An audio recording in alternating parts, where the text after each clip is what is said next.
మెదక్ పట్టణంలోని వెస్లీ ఉన్నత పాఠశాలలో మెదక్ జిల్లా పాఠశాల విద్యాశాఖ ఆధ్వర్యంలో జిల్లా స్థాయి ఇన్స్పైర్ వైజ్ఞానిక ప్రదర్శన 2025 ఏర్పాటు చేశారు. ఈ కార్యక్రమాన్ని జిల్లా కలెక్టర్ రాహుల్ రాజ్ గురువారం జ్యోతి ప్రజ్వలన చేసి ప్రారంభించారు. ఈ సందర్భంగా ఆయన జిల్లా నలుమూలల నుండి వివిధ పాఠశాలల విద్యార్థులు ప్రదర్శించిన ప్రదర్శనలను తిలకించారు. ఈ సందర్భంగా ఆయన మాట్లాడుతూ విద్యార్థులలోని సృజనాత్మకతను వెలికితీయడమే వైజ్ఞానిక ప్రదర్శన యొక్క ముఖ్య ఉద్దేశమని అన్నారు. గత సంవత్సరం నిర్వహించిన వైజ్ఞానిక ప్రదర్శనలో మన జిల్లా నుండి ప్రదర్శనలు జాతీయ స్థాయికి వెళ్లడం శుభ పరిణామమని అన్నారు. విద్యార్థులు డబ్బులు సంపాదించాలనే ఉద్దేశంతోనే కాకుండా ఇతరులకు ఉపయోగపడే విధంగా వృత్తిని ఎంచుకోవాలన్నారు. ఈ వైజ్ఞానిక ప్రదర్శన 2 రోజుల పాటు జరగనుందని పేర్కొన్నారు. ఈ కార్యక్రమంలో జిల్లా విద్యాధికారి విజయ, ఆయా శాఖల అధికారులు, వివిధ పాఠశాలల ఉపాధ్యాయులు, ఉపాధ్యాయ సంఘాల నాయకులు, విద్యార్థులు తదితరులు పాల్గొన్నారు. మనం ఇప్పుడు తగ్గించి డిస్కవరీస్ మీద ఎక్కువ మనం కాన్సన్ట్రేట్ చేస్తూ ఉన్నాం. సో ఇటువంటి టైంలో టెక్నాలజీని అడాప్ట్ చేసుకుంటాం.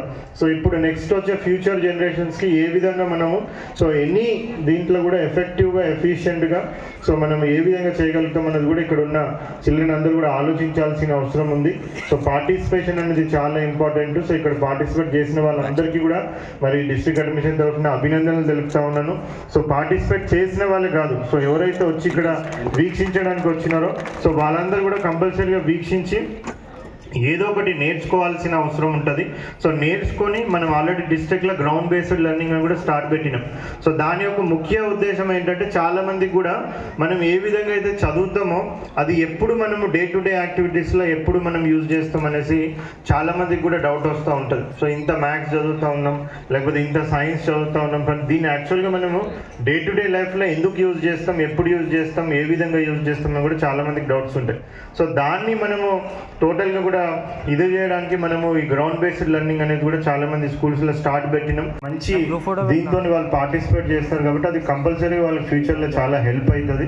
సో అదే విధంగా పార్టిసిపేట్ చేసిన వాళ్ళు కాదు, సో ఎంతో మంది ఎంతూజియాస్టిక్ గా ఉంటారు, పార్టిసిపేట్ చేద్దాం అనుకుంటారు.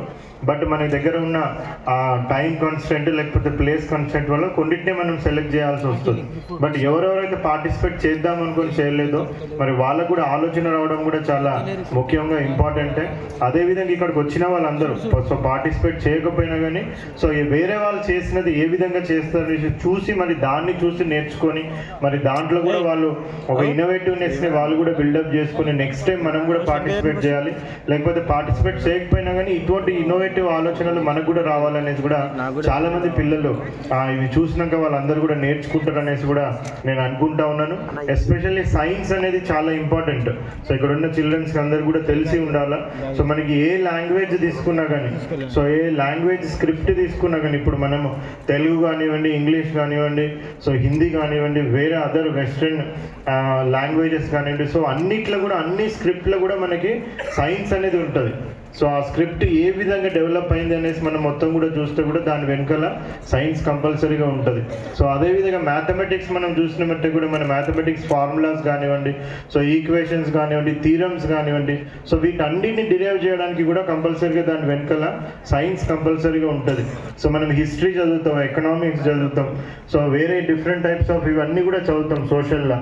సో వాటన్నిటికీ బిహైండ్ కూడా మొత్తం కూడా సైన్స్ ఉంటుంది. సైన్స్ అన్నదే మొత్తము సో మానవ జాతికి ఎస్పెషల్లీ మొత్తం ఒక మూల కారణం అంటే కూడా ఆ సైన్స్ అని మనం చెప్పుకోవచ్చు.